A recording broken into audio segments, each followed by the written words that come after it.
Hey fans, people of the interwebs, it's me, Sam51, back for take 2 of this video, because my iPhone is playing up and decided to stop the video halfway through and then the video was unplayable. So I had to delete some stuff and now try it again. So, as per the title page, we are going to be doing Star Trek The Official Starships Collection, issue number 26, the Tholian Web Spinner, or as it says there, the Tholian Starship 2152, sorry. So we'll do this again.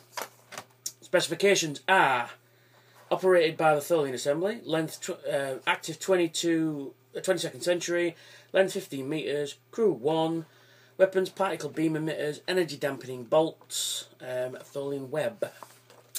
And here we've got the lovely CG render of the ship there. I believe it's the same one from the front cover, just orientated differently. Yeah, but that's no bad thing because that's pretty cool. We've got into the history of the ship. Like I say, I don't go into much in the magazine because I want you to read it. I'm just picking up little things. Then we've got some another lovely CG render of the aft section of the ship, showing off all its nacelles and all glowing engine parts and things. Then we've got the Tholian itself. Then we've got the Tholian Web and various weapons it does to the NX-01, particularly this thing, whatever it is. It is a tractor beam from the Tholian ship had a yellowish green hue and was powerful enough to stop the Enterprise NX-01 from escaping. Then we've got the specifications there. I always like this section, and it shows you different areas of the ship. Unique technology. In 2268, Commander Spock ran an analysis of the filaments used to create the Tholian Web. He concluded that the energy concluded that it was energy field. That it was an energy field. I can't talk today. It's 10 o'clock, 10:30 in the morning. I'm not usually up at this time. I'll start again. In 2268, Commander Spock ran an analysis of the filaments used to create the Tholian Web and concluded that it was an energy field, but there was nothing similar to its structure in Federation technology. Sole survivor. Relations between the Tholians and the Federation would continue to be fraught well into the 24th century. In 2353, the Tholians destroyed a Federation starbase, and the only survivor was Commander Riker's father, Kyle Riker. Web differences. And the web created by the Mirror Universe Tholians came from a beam emitter in front of their vessel and was complete in a matter of seconds. The web in the regular universe took several hours to spin and come from the rear of the Tholian vessels. And I love this section of the magazine, the design in it. This is the final design of the ship, and this is sort of a pre-design, and I like this one as well. This one would have worked as well. It's very nice indeed. And then you also got here, you've got the original model from the original series. Then you've got the modified model, which was used into Journey to Babel as Dr. Severin's ship, the Aurora. So it'd be nice to get that, I think, as well. Yeah, there we go. There it is as the Aurora. There you go. There they are, the original Tholian Web Spinners from the original series. Then you've got another version of the ship there, which is rather nice. Quite like that one as well. Then you've got the CG Tholian ships from the 2007 updated, remastered version of the Tholian Web was first broadcast in 2007. It features an updated look for the Tholian starships. They retained their essential design elements of the original but added extra detail. So, yeah. And then we've got reimagining the Tholians from Commander Loskeen from the Tholian Web itself to what we actually see in the Mirror Universe, in the Mirror Darkly. Now, it was suspected for a long time by fans that Loskeen here was wearing some kind of helmet, and it was also considered to be like a decoy, very much like Balok in Carbonite Maneuver, where it was just like a puppet, essentially, or a holographic image projected onto the view screen to give an air of mystery and obscurity for the enemies of the Tholians, for not actually seeing what they really look like.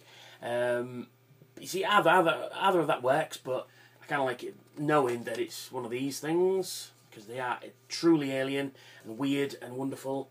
Yeah.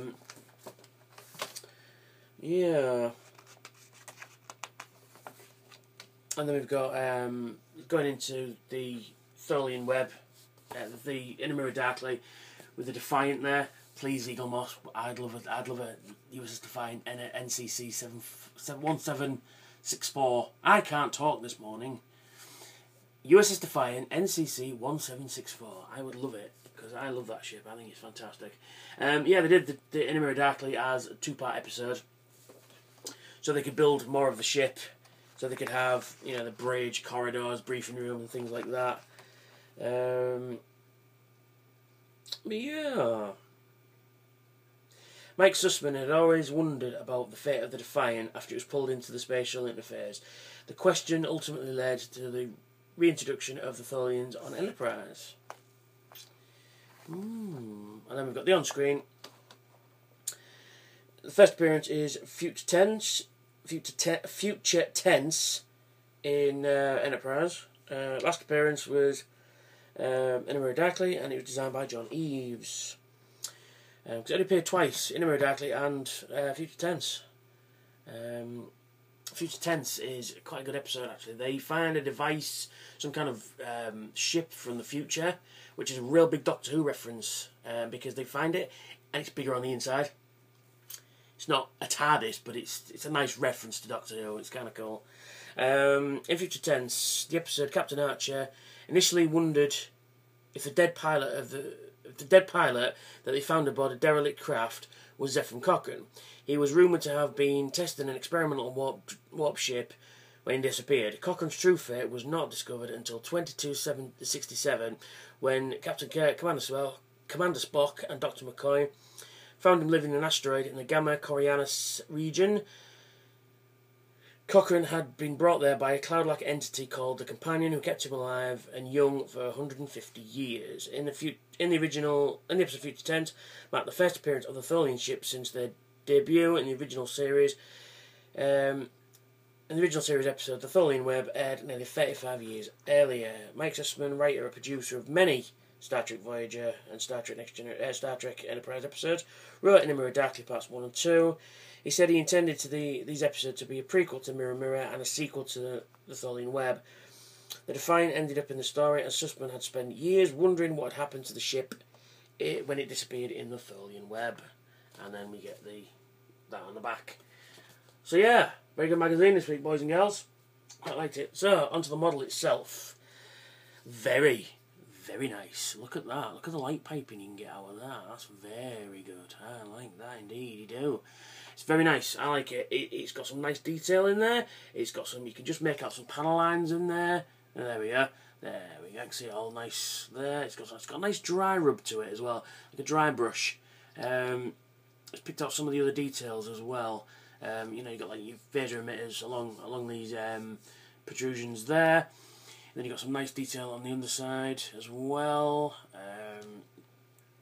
Very nice, very, very nice. Nice to see a ship that we don't usually get. But that's all you can say about it really, because it's the same on all three sides. It's nice. I like it. I think it's very, very, very nicely rendered. It's very, very, very different to all the other ships so far. I think the only one that comes even remotely close is the Krenim Temporal Weapon ship. But it's a ship that we never see, ever, in any kind of these things. It's nice to have. I'd like an original series one. Please. That would be cool. Sure. And as usual, you get the base, you get the connector bit, and you get on the bottom there, which is upside down, Tholian Web Spinner 2152. So, and it connects to the stand thusly, and there we go. That's it. That's pretty much it for a Tholian Web Spinner, really.